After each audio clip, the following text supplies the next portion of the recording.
കാറ്റത്തെ കിളിക്കൂട് സീരിയലിന്റെ latest episode review ആണ് പറയുന്നത്. അങ്ങനെ നിധിയുടെ വീട്ടുകാരെല്ലാവരും സംസാരിക്കാണ്. നിധിക്ക് സത്യത്തിൽ ഈ കല്യാണത്തിന് ഒട്ടും തന്നെ താല്പര്യമുണ്ടായിരുന്നില്ല. അതുകൊണ്ടാണ് അവൾ ഡ്രൈവറായ സുധീഷിന്റെ കൂടെ അങ്ങ് പോയത്. പക്ഷേ സുധീഷിനോട് അങ്ങനെ ഒരു പ്രണയം തോന്നുന്നത് തന്നെ എനിക്കില്ലായിരുന്നു എന്നൊക്കെ പറഞ്ഞു കഴിഞ്ഞപ്പോൾ അരുൺ തന്റെ കയ്യിലുള്ള ഫോൺ എടുത്ത് ആ വീഡിയോ അങ്ങക്ക് കാണിച്ചു കൊടുക്കാണ് എല്ലാവർക്കും. ഇതെന്താണെന്ന് നോക്കുക എന്നൊക്കെ പറഞ്ഞുകൊണ്ടായിരിക്കട്ടെ നിധിയും സുധീഷും തമ്മിലുള്ള ആ ഒരു റിസപ്ഷൻ വീഡിയോസ് എല്ലാം തന്നെ അവർക്ക് മുന്നിൽ കാണിച്ചു കൊടുക്കുന്നത്. അത് കണ്ടപ്പോൾ സാന്ദ്ര ഒരു നിമിഷം അങ്ങ് ഞെട്ടിപ്പോയി. ഇപ്പൊ കാര്യം മനസ്സിലായല്ലോ അല്ലേ? അവൾക്ക് പോലീസ് സ്റ്റേഷനിൽ വെച്ച് കെട്ടിയ താലി പോരാഞ്ഞിട്ട് അവളും അവളുടെ ആ ഒരു കെട്ടിയവനും കൂടി ഒത്തുചേർന്നിട്ട് ആ വീട്ടിൽ ആർഭാടമായിട്ട് കല്യാണം കൂടി നടത്തിയിരിക്കുന്നു. ഇപ്പൊ നിനക്ക് സമാധാനമായല്ലോ. എന്നിട്ടാണോ നീ അവൾക്ക് വേണ്ടിയിട്ട് ഇത്രയും നേരം വാദിച്ചു കൊണ്ടിരിക്കുന്നത്? അത് കേട്ട സമയത്തന്നെ രാജീവും പറഞ്ഞു, എടാ അത് എന്താണെന്ന് വെച്ചാൽ അങ്ങോട്ടേക്ക് കാണിക്ക്. അങ്ങനെ രാജീവനും ആ ഒരു ഫോൺ വാങ്ങിച്ചുകൊണ്ട് തന്നെ വീഡിയോ കാണാണ്. അത് കണ്ടിട്ട് രാജീവിന് സങ്കടം സഹിക്കാൻ പറ്റുന്നില്ല. ഇത്രയും കാലം താൻ ഓമനിച്ചു വളർത്തിക്കൊണ്ടുവന്ന തൻ്റെ മകളാണോ ഈ കാണിച്ചു വെച്ചിരിക്കുന്നത്?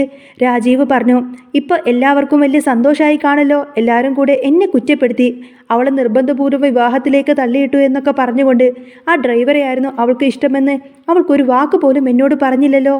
എന്നിട്ടോ രാജീവ് ആകപ്പാടെ വിഷമത്തോടെ ഉള്ളിലേക്ക് കയറിപ്പോയി.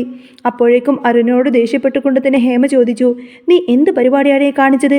അച്ഛൻ ഒന്നാമതേ ഒന്ന് മനസ്സൊക്കെ റെഡിയായി വരികയായിരുന്നു. ആ സമയത്ത് വേണ്ടാത്ത വീഡിയോ കാണിച്ചിട്ട് ആ മനുഷ്യന്റെ മനസ്സ് നീ വീണ്ടും വേദനിപ്പിച്ചല്ലേ? അമ്മേ, ഇതൊക്കെ ദേ ഇവള് കാരണമാണ്, ഈ സാന്ദ്ര കാരണം. അവനെ ഇഷ്ടമില്ല എന്നൊക്കെ ഇവൾ പറഞ്ഞു തുടങ്ങിയപ്പോഴാണ് എനിക്ക് കാണിക്കേണ്ടി വന്നത്. അല്ലാതെ അച്ഛനെ വിഷമിപ്പിക്കണമെന്ന് കരുതിയിട്ടൊന്നും ഞാനിത് കാണിച്ചതല്ല. എന്നാലും ഈ വലിയ ചതി അവൾ നമ്മളോട് ചെയ്തല്ലോ മോനെ. ഇതൊരിക്കലും പൊറുക്കാൻ പറ്റാത്ത കാര്യമാണ്. അവൾ ആ വിവാഹത്തിന് ഇഷ്ടമില്ല എന്നൊക്കെ പറഞ്ഞപ്പോൾ നമ്മൾ ഇങ്ങനെയൊന്നും പ്രതീക്ഷിച്ചില്ല. ഇപ്പൊ കണ്ടില്ലേ ഏതോ ഒരു ഡ്രൈവറുടെ കൂടെ? എനിക്കത് ഓർത്തിട്ട് തന്നെ തല പെരുത്തു വരുന്നുണ്ട്. അല്ല, ഇനിയിപ്പോൾ അതിനെക്കുറിച്ചിട്ട് പറഞ്ഞിട്ടൊരു കാര്യവുമില്ല. അങ്ങനെ എല്ലാവരും ആകെ വിഷമത്തിൽ തന്നെയായിരുന്നു. കാരണം ഇനിയിപ്പോൾ എത്രയൊക്കെ ആലോചിച്ചാലും പറഞ്ഞിട്ടൊന്നും കാര്യമില്ലല്ലോ. അവൾ രണ്ടുപേരുടെയും വിവാഹം വീണ്ടും കഴിഞ്ഞിരിക്കുന്നു.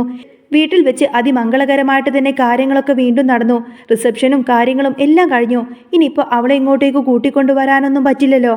അങ്ങനെയൊക്കെ ഹേമയും അരുണും മനസ്സിൽ ഓരോരോ കാര്യങ്ങൾ കണക്ക് കൂട്ടുന്നുണ്ട്. ഇതേ സമയം നിധിക്ക് ഒരേ ഒരു ലക്ഷ്യം മാത്രമേ ഉണ്ടായിരുന്നുള്ളൂ. എവിടെയെങ്കിലും ഒരു ഹോസ്റ്റൽ പോയി തങ്ങണം, എന്നിട്ട് അവിടെ നിന്ന് ഒരു ജോലി കണ്ടെത്തണം. അതിനുവേണ്ടി സുധീഷിനെയും കൂട്ടി അവൾ അങ്ങനെ നടക്കുകയാണ്. കുറേ ദൂരം പോയി കഴിഞ്ഞപ്പോൾ അവരൊരു ഹോസ്റ്റൽ കണ്ടുപിടിച്ചു. ഹോസ്റ്റലിൽ ചെന്ന് കഴിഞ്ഞപ്പോൾ കാര്യങ്ങളൊക്കെ ഓക്കെയാണ്. റൂമും സൗകര്യങ്ങളും എല്ലാം ഓക്കെയാണ്. പക്ഷേ ID കാർഡ് വേണമെന്ന് അവർ പറഞ്ഞു. ID പ്രൂഫാണെങ്കിൽ നിധിയുടെ കയ്യിലില്ലല്ലോ.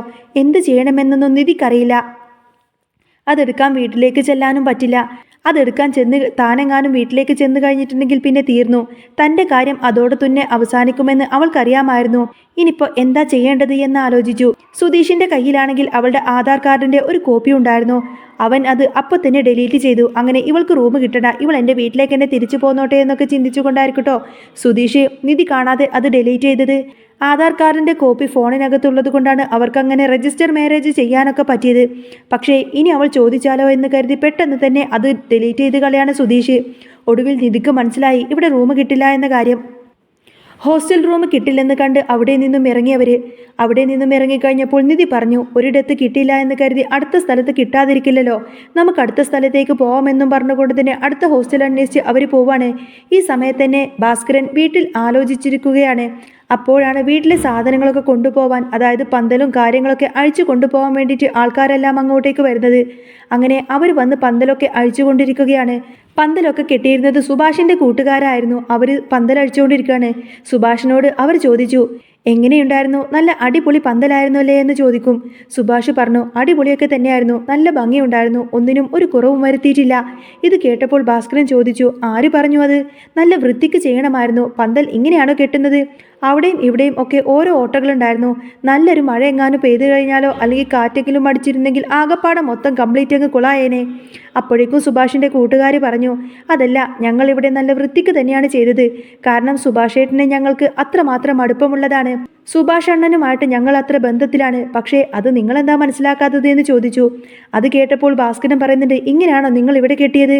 മറ്റുള്ള വീട്ടിൽ ചെന്നിട്ട് എങ്ങനെയൊക്കെയായിരിക്കും കെട്ടിക്കൊടുക്കുന്നത്? ഓഹോ, അപ്പോൾ നിങ്ങൾ വെറുതെ കാശ് മാത്രം വാങ്ങുകയാണല്ലേ എന്നൊക്കെ ചോദിച്ചുകൊണ്ട് തന്നെ അവരെ കുറ്റപ്പെടുത്താണ് ഭാസ്കരൻ. അത് കേട്ട് സുഭാഷ് പറഞ്ഞു, അച്ഛനൊന്നും മിണ്ടാതിരിക്ക്, അച്ഛൻ എന്താ ഈ പറയുന്നത്? ആ സമയത്താണ് ഹരീഷ് അങ്ങോട്ടേക്ക് വന്ന് സുഭാഷിനെ വിളിച്ചുകൊണ്ട് പോകുന്നത്. ഏട്ടാ പൈസയുണ്ടോ ഇവർക്കെല്ലാം കൊടുക്കാനായിട്ട്? അതെന്താടാ നീ അങ്ങനെ ചോദിക്കുന്നത്? അല്ല ഇപ്പം തന്നെ കുറേ പൈസയായില്ലേ? ഹരീഷിന് ഭയങ്കര ടെൻഷനാണ്. ഹരീഷിനറിയാം സുഭാഷ് ഇതിനു വേണ്ടിയിട്ട് എത്രമാത്രം കഷ്ടപ്പെട്ടിട്ടുണ്ട് എന്ന്. എല്ലാ കാര്യത്തിനും വേണ്ടി ഓടി നടക്കുന്നതിനൊപ്പം തന്നെ അതിനുവേണ്ടി കുറേ അധികം പൈസയും മുടക്കണം. സുധീഷ് ഇതൊന്നും അറിയുന്നില്ലല്ലോ. സുധീഷ് എല്ലാത്തിനും വന്ന് നിന്ന് കൊടുക്കുമെന്ന് മാത്രമേ ഉള്ളൂ. ഒരു പെണ്ണിനെ കെട്ടിയെന്ന് പറഞ്ഞ് കൂട്ടിക്കൊണ്ട് വന്നിരിക്കുന്നു. ബാക്കി കാര്യങ്ങളെല്ലാം തന്നെ സുഭാഷാണ് കൈകാര്യം ചെയ്യുന്നത്.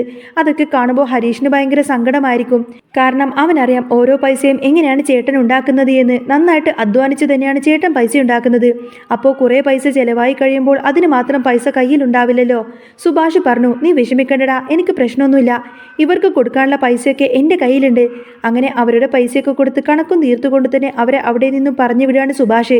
ആ സമയത്താണ് ഗംഗാധരനും ഭാസ്കരൻ്റെ പെങ്ങളും കൂടി അങ്ങോട്ടേക്ക് വരുന്നത്. ആങ്ങളെയും പെങ്ങളും വന്നു കഴിഞ്ഞപ്പോൾ തന്നെ ഭാസ്കരൻ ഒന്ന് അടിമുടി നോക്കുകയാണ്. ഈ സമയം ഭാസ്കരൻ ചോദിച്ചു, എന്താ രണ്ടുപേരും കൂടി പതിവില്ലാതെ ഈ വഴിക്കൊക്കെ? അപ്പോഴേക്കും ഗംഗാധരൻ ചോദിക്കുന്നുണ്ട്, താൻ ആരോട് ചോദിച്ചിട്ടാടാ എൻ്റെ വീട്ടിൽ പന്തലിട്ടത്? ആരോട് ചോദിച്ചിട്ടാണ് പന്തലിട്ടത് എന്ന് മാത്രമല്ല ഇവിടെ ഈ ഫംഗ്ഷനൊക്കെ വെച്ച് ആരോട് ചോദിച്ചിട്ടാണ്? അത് കേട്ട ഉടൻ തന്നെ ഭാസ്കരൻ പറഞ്ഞു, ആഹാ ഇത് കൊള്ളാലോ. ഇന്നലെ ഇവിടെ വന്ന് കല്യാണത്തിന് വന്നിട്ട് നന്നായി വെള്ളം അടിച്ച് നല്ല രീതിയിൽ തന്നെ ഫുഡും കഴിച്ചു പോയി. എന്നിട്ടിപ്പോൾ ഇത് ചോദിക്കാൻ വന്നിരിക്കുന്നു. ആരോട് ചോദിച്ചിട്ടാണ് പന്തലിട്ടതെന്ന്? നിങ്ങൾ ആള് കൊള്ളാലോ എന്ന് പറയാണ് ഭാസ്കരൻ. ദേ കൂടുതലൊന്നും പറയണ്ട. ഇന്നലെ പിന്നെ ഒരു പ്രശ്നമുണ്ടാക്കണ്ടല്ലോ എന്ന് കരുതിയിട്ടാണ്. ഒരു മംഗളകർമ്മം നടക്കാൻ പോവല്ലേ, അതുകൊണ്ട് മാത്രമാണ് ഞങ്ങൾ മിണ്ടാതിരുന്നത്. അപ്പോഴേക്കും നികേഷിന് ദേഷ്യം വന്നു. അതുകൊണ്ടൊന്നുമല്ല, പക്ഷേ ഇന്നലെ വിവാഹം മുടങ്ങിപ്പോയിരുന്നെങ്കിൽ നിങ്ങൾക്ക് സന്തോഷമാകുമായിരുന്നു. ഇത് എത്രത്തോളം വരെ പോകുമെന്നറിയാൻ വേണ്ടിയിട്ട് തന്നെയാണ് നിങ്ങളൊന്നും മിണ്ടാതിരുന്നത്. അപ്പോൾ വിവാഹം മുടങ്ങിയില്ല, അത് നിങ്ങൾക്ക് ദേഷ്യമായി. അതുകൊണ്ടല്ലേ നിങ്ങൾ ഇങ്ങോട്ടേക്ക് വന്നത്. വിവാഹം മുടങ്ങിയിരുന്നുവെങ്കിൽ നിങ്ങളൊരു കാരണവശാലും ഇങ്ങോട്ടേക്ക് വരില്ലായിരുന്നു. അന്നേരം ഗംഗാധരന് ദേഷ്യം വന്നു. ദേ വെറുതെ അനാവശ്യം പറഞ്ഞാലുണ്ടല്ലോ. അനാവശ്യമൊന്നുമല്ല, ഉള്ള കാര്യം തന്നെയാണ് ഞാൻ പറഞ്ഞത്. അന്നേരം ഗംഗാധരൻ പറയുന്നുണ്ട്, മര്യാദയ്ക്ക് ഇറങ്ങിപ്പോടോ ഈ വീട്ടിൽ നിന്ന്. കോടതിയിൽ കേസ് നടക്കുന്ന വീടാണിത്. ഇതാർക്ക് കിട്ടും, എങ്ങനെ കിട്ടുമെന്നൊന്നും പോലും അറിയത്തില്ല. ഈ വീട് ഞങ്ങൾ വാടക കൊടുക്കുകയാണെങ്കിൽ മാസം എത്ര രൂപ കിട്ടുമെന്ന് നിനക്കറിയാമോ? എന്നിട്ടാണ് നീയൊക്കെ ഇവിടെ ഇത്ര വലിയ ഫംഗ്ഷനും കാര്യങ്ങളൊക്കെ നടത്തിയത്. ഇവിടെ സ്റ്റേജൊക്കെ ഇട്ടിരുന്നില്ലേ? അപ്പോൾ അതിനൊക്കെ മര്യാദക്കൊരു വാടക തന്നെ തരണം. ഹരീഷ് പറഞ്ഞു, അപ്പോൾ അതാണ് കാര്യം. വാടക പണമാണ് പ്രശ്നമല്ലേ? പണം ഞാൻ തരാമെന്നൊക്കെ പറഞ്ഞുകൊണ്ട് തന്നെ കൈ ഓങ്ങിക്കൊണ്ടങ്ങ് ചെല്ലാണ്. അന്നേരം സുഭാഷ് തടഞ്ഞു. ഏയ് വേണ്ടാന്ന് പറഞ്ഞ് സുഭാഷ് തടയുന്നുണ്ട്. വെറുതെ ഒരു പ്രശ്നം നമ്മളായിട്ട് ഉണ്ടാക്കരുത് എന്ന് പറഞ്ഞു. അന്നേരം ഭാസ്കരൻ ഇടപെട്ടു. എൻ്റെ വീടിൻ്റെ മുന്നിൽ വെച്ച് ഞാൻ ചിലപ്പോൾ പന്തൽ കിട്ടും, എന്ത് വേണമെങ്കിലും ചെയ്യും. അതൊക്കെ ചോദിക്കാൻ നിങ്ങൾ ആരാണ്? ഗംഗാധരൻ പറയുന്നുണ്ട്, ചോദിക്കാൻ ഞങ്ങൾ ആരാണെന്നുള്ള കാര്യം പോലീസ് സ്റ്റേഷനിൽ അങ്ങ് വന്ന് പറഞ്ഞാൽ മതി. ഒരു കാര്യം ചെയ്യാം, പോലീസിൽ കൊണ്ടുപോയിട്ട് കംപ്ലൈൻറ്റ് കൊടുക്കാം. കോടതി ഉത്തരവുള്ളതല്ലേ ഇവിടെ ഒന്നും ചെയ്യരുത് എന്ന്. അത് കേട്ടപ്പോൾ സുഭാഷ് പറയുന്നുണ്ട്, അത് പിന്നെ വല്യച്ഛാ, ഞങ്ങൾ ഇവിടെ വലിയ കാര്യമായിട്ടൊന്നും ചെയ്തിട്ടില്ലല്ലോ. അപ്രതീക്ഷിതമായി സുധീഷിന്റെ കല്യാണം പെട്ടെന്ന് നടത്തേണ്ടതായിട്ട് വന്നു. അപ്പോൾ പിന്നെ വേറെ ഓഡിറ്റോറിയം ബുക്ക് ചെയ്യാനൊന്നും പറ്റിയില്ലായിരുന്നു. ഒറ്റ ദിവസം കൊണ്ടുള്ള കാര്യമല്ലേ, അതുകൊണ്ട് ഞങ്ങൾ പെട്ടെന്ന് തന്നെ പന്തലൊക്കെ ഇട്ടതാ. എടാ അത് കാരണം ഞാൻ ഇവിടെ നട്ടു വളർത്തിയ കുറേ ചെടികളൊക്കെ ഉണ്ടായിരുന്നു, അതൊക്കെ നശിപ്പിച്ചു കളഞ്ഞില്ലേ. ആൾക്കാരൊക്കെ വന്നു കഴിഞ്ഞ് ഇവിടെ ദേ കണ്ടോ ഉഴുതു മറിച്ചിരിക്കുന്നത് പോലെ ആക്കിയിട്ടുണ്ട്. ഇതൊക്കെ ഞാൻ നട്ട ചെടികളായിരുന്നു എന്നൊക്കെ പറയാണ്. ഭാസ്കരന് ഇത് കേട്ട് നല്ല ദേഷ്യം വന്നു. ഭാസ്കരൻ പറയുന്നുണ്ട്, കുറേ സമയമായല്ലോ ഇയാൾ ഇവിടെ വന്ന് കിടന്ന് ഓരോന്നൊക്കെ പറയുന്നത്. ഞാൻ അങ്ങനെ അധികം മിണ്ടുന്നില്ല എന്ന് കരുതിയിട്ട്, ഞാൻ മാറിയിരിക്കുമെന്ന് കരുതിയിട്ടാണോ ഇവിടെ വന്ന് കിടന്നിങ്ങനെ ചൂടാവുന്നത്? ഇവിടെ എനിക്കിഷ്ടമുള്ളത് ഞാൻ ചെയ്യും, താൻ അതിന് എന്ത് ചെയ്യുമെന്നൊക്കെ ചോദിച്ചുകൊണ്ട് തന്നെ ദേഷ്യപ്പെട്ട് അങ്ങോട്ടേക്ക് ചെല്ലാണ് ഭാസ്കരൻ. അന്നേരം ഗംഗാധരൻ പറയുന്നത്, അങ്ങനെയാണെങ്കിൽ ഞാൻ കാണിച്ചു തരാം. എന്ത് കാണിക്കുമെന്ന്? താൻ എന്ത് കാണിക്കുമെന്നാ പറയുന്നത്?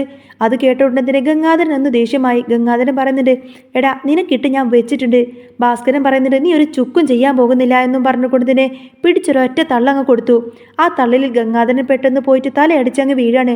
അന്നേരം തന്നെ നെറ്റി പൊട്ടിയിട്ട് നെറ്റിയിൽ നിന്നും കുറേ അധികം ചോര വരും. നെറ്റിയുടെ മുറിവും കാര്യങ്ങളൊക്കെ ഉണ്ടായി. ചോര ഒഴുകുന്നതും കണ്ടുകൊണ്ട് തന്നെ അയ്യോ എന്നെ കൊല്ലുന്നേ എന്നൊക്കെ പറഞ്ഞുകൊണ്ട് തന്നെ ഗംഗാധരൻ അലറി വിളിച്ചു. അപ്പോഴേക്കും ഭാസ്കരൻ്റെ പെങ്ങൾ അങ്ങോട്ടേക്ക് ഓടി വന്നു. അയ്യോ എന്തു പറ്റി ഏട്ടാ എന്നൊക്കെ പറഞ്ഞ് ഗംഗാധരനെ ചേർത്ത് പിടിക്കുകയാണ്. ഗംഗാധരൻ പതുക്കെ ഭാസ്കരനെ നോക്കി പറഞ്ഞു, എടാ നിന്നെ ഞാൻ വെറുതെ വിടില്ലടാ, നിനക്ക് ഞാൻ കാണിച്ചു തരാം. കണ്ടോ ഇപ്പം നീ എന്നെ കൊല്ലാൻ നോക്കിയില്ലേ, ഞാൻ പോലീസിനൊരു കംപ്ലൈൻറ്റ് കൊടുക്കും. പോയി കൊടുക്കടാ, പോലീസിൽ കംപ്ലൈൻറ്റ് കൊടുക്കടാ. അവരിപ്പം തന്നെ വന്നിട്ട് എന്നെ കൽത്തുറുങ്കിലേക്ക് വലിച്ചു കയറ്റില്ലേ എന്നൊക്കെ പറഞ്ഞുകൊണ്ട് തന്നെ കുറേ അങ്ങ് ദേഷ്യപ്പെടാട്ടോ ഭാസ്കരൻ. ഒടുവിൽ ഗംഗാധരനെ കൂട്ടിക്കൊണ്ട് തന്നെ പെങ്ങൾ അവിടെ നിന്നും പെട്ടെന്ന് പോവാണ്. ഈ സമയം ഭാസ്കരൻ്റെ അടുത്ത് സുഭാഷ് വന്ന് ചോദിച്ചു, എന്തിനാ അച്ഛാ, അച്ഛൻ എന്തിനാ അങ്ങനെയൊക്കെ ചെയ്തത്? അതിൻ്റെ ആവശ്യം വല്ലതും ഉണ്ടായിരുന്നോ? പിന്നെ അങ്ങനെ ചെയ്യാതെ അവന്മാരെ പറയുന്നതെല്ലാം കേട്ട് ഇവിടെ മിണ്ടാതിരിക്കേണ്ടിയിരുന്നോ ഞാൻ? പഞ്ചപാവം ചമഞ്ഞ് അടങ്ങിയിരിക്കാൻ എന്നെ കിട്ടത്തൊന്നുമില്ല. അവൻ എന്ത് വേണമെങ്കിലും ചെയ്യട്ടെ. അപ്പോഴേക്കും ഹരീഷ് പറയുന്നുണ്ട്, ഇനിയിപ്പോൾ ഇതിൻ്റെ പേരിലായിരിക്കും അടുത്ത കേസും പ്രശ്നങ്ങളൊക്കെ ഉണ്ടാവാൻ പോകുന്നത്. എന്ത് കേസ് വേണമെങ്കിലും വന്നോട്ടടാ, എനിക്കൊന്നും ഒരു കാര്യമാക്കേണ്ടതില്ല. എൻ്റെ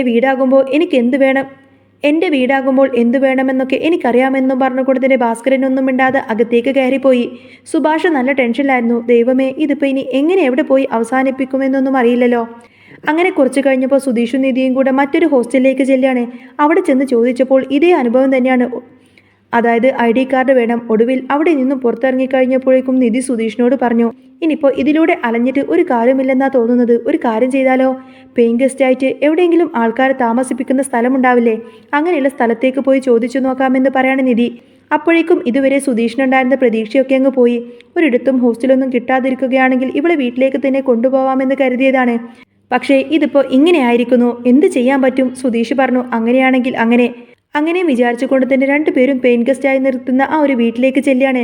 അവിടെ ചെന്നപ്പോൾ റൂമൊക്കെ കൊടുക്കും. പക്ഷേ ഇതുപോലെ തന്നെ അവിടെയും ID പ്രൂഫ് വേണമെന്ന് നിർബന്ധം പറയാണ്. ഒടുവിൽ അവർ അവിടെ നിന്നും പുറത്തിറങ്ങി.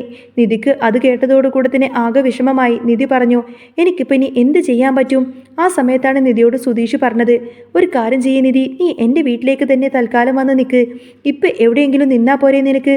പെയിൻ ഗസ്റ്റായിട്ടോ അങ്ങനെ എങ്ങനെ വേണമെങ്കിലും നിന്നോളാൻ പറയാണ്. അത് ശരിയാവത്തില്ല എന്ന് നിധി പറയുന്ന സമയത്തിന് അതെന്താ? ഒന്നുമില്ല സുധീഷേ, എനിക്കവിടെ അത്രക്കങ്ങ് സെറ്റാവത്തില്ല എന്ന് പറയാണ്. എനിക്കവിടെ ഭയങ്കര ബുദ്ധിമുട്ടായിരുന്നു. അവിടെ നിൽക്കുന്നതിനോട് എനിക്ക് താല്പര്യമില്ല. ഒടുവിൽ സുധീഷ് പറയുന്നുണ്ട്, അങ്ങനെയാണെങ്കിൽ നിന്റെ ഇഷ്ടം പോലെ നടക്കട്ടെ. അല്ല, ഞാനൊരു കാര്യം ചോദിക്കട്ടെ? ഒന്നുകിൽ ഒരു വീടായിട്ട് അല്ലെങ്കിൽ ഒരു റൂമൊക്കെ ആയിട്ട് നമുക്ക് ഇങ്ങനെ വാടകയ്ക്ക് കിട്ടുമല്ലോ. അങ്ങനെ എടുക്കാൻ പറ്റുന്ന എവിടെയെങ്കിലും ഉണ്ടോ? അങ്ങനെ എടുക്കാമെന്ന് പറയാണ്. അത് കേട്ടപ്പോൾ സുധീഷ് ഓർത്തു, ദൈവമേ, ഇവൾ എൻ്റെ കൂടെ വരാൻ ഒരു ലക്ഷണവും കാണിക്കുന്നില്ലല്ലോ. ഇവളെ എങ്ങനെയെങ്കിലും വീട്ടിലേക്ക് കൂട്ടിക്കൊണ്ടുപോകാമെന്ന് കരുതിയിരിക്കുകയായിരുന്നു ഞാൻ. ഉടനെ തന്നെ സുധീഷ് പറഞ്ഞു, അല്ല, അതിനൊക്കെ കുറേ പൈസയാവും. ആദ്യം നമ്മൾ വീടൊക്കെ വാടകയ്ക്ക് എടുക്കുമ്പോൾ കുറേ പൈസയൊക്കെ കൊടുക്കേണ്ടേ? അങ്ങനെ കുറേ ഫോർമാലിറ്റീസും കാര്യങ്ങളൊക്കെ ഉണ്ട്. അതിനെന്താ, എൻ്റെ കയ്യിൽ ഇപ്പോൾ പൈസയൊന്നും ഇല്ലെന്നേ ഉള്ളൂ. സ്വർണ്ണമുണ്ടല്ലോ. ഈ സ്വർണ്ണമെല്ലാം കൊണ്ടുപോയിട്ട് പണയം വെക്കാമെന്ന് നിധി പറഞ്ഞതോടുകൂടി തന്നെ സുധീഷിന് ആകങ്ങ് വല്ലാതാവാണ്. സുധീഷ് ഓർക്കുന്നുണ്ട്, ദൈവമേ, ഇവൾക്ക് ഭ്രാന്താണെന്ന് തോന്നുന്നു. എങ്ങനെയെങ്കിലും തൻ്റെ അടുത്തിൽ നിന്ന് രക്ഷപ്പെടാനായിട്ടാണ് ഇവൾ ശ്രമിച്ചുകൊണ്ടിരിക്കുന്നത്. ഇവൾ പോയിട്ടുണ്ടെങ്കിൽ പിന്നെ എന്ത് ചെയ്യുമെന്നറിയാതെ വല്ലാത്തൊരു വിഷമഘട്ടത്തിലായിരിക്കട്ടെ സുധീഷ്. അങ്ങനെ നിധി തൻ്റെ കയ്യിലുള്ള സ്വർണ്ണാഭരണങ്ങളെല്ലാം പണയം വെക്കാൻ കൊടുക്കുന്ന സമയത്ത് തന്നെ പണയക്കടയിൽ നിന്നും 80,000 രൂപ കിട്ടും. എന്നാൽ സുധീഷ് വീണ്ടും വില പേശിക്കൊണ്ട് തന്നെ 85,000 രൂപയാക്കി വാങ്ങിക്കാണ്. അതിൽ നിന്നും നിധി 25,000 രൂപ എടുത്തിട്ട് ഇത്ര കാലം സുധീഷിന് ചിലവായ പൈസ എന്ന രീതിയിൽ 25,000 രൂപ സുധീഷിന് നിർബന്ധിച്ച് തന്നെ കൊടുക്കുന്നുണ്ട്. എന്നിട്ട് ബാക്കി പൈസ നിധിയുടെ ആവശ്യങ്ങൾക്കായിട്ടൊക്കെ മാറ്റിവെക്കും.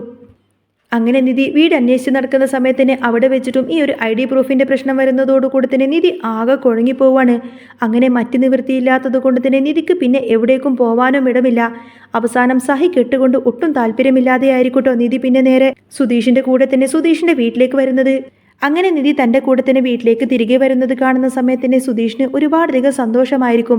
അങ്ങനെ സുധീഷും നിധിയും കൂടെ വളരെയധികം സന്തോഷത്തോടു കൂടെ വീട്ടിലേക്ക് തന്നെ തിരികെ വരുന്നത് കാണുന്ന സമയത്തന്നെ ഹരീഷിനും നികേഷിനും സുഭാഷിനൊക്കെ ഒത്തിരിയധികം സന്തോഷമായിട്ട് അവരെല്ലാവരും വളരെയധികം സന്തോഷത്തോടെ നോക്കി നിൽക്കുന്നതും കാണിച്ചുകൊണ്ടാണ് കേട്ടോ എപ്പിസോഡ് പൂർണ്ണമാവുന്നത്. അപ്പോൾ നിങ്ങൾക്ക് ഈ ഒരു ചാനൽ ഇഷ്ടമാവുകയാണെങ്കിൽ സബ്സ്ക്രൈബ് ചെയ്യാനും സപ്പോർട്ട് ചെയ്യാനും മറക്കല്ലേ. നെക്സ്റ്റ് വീഡിയോ ആയിട്ട് ഉടനെ വരാം. ബൈ.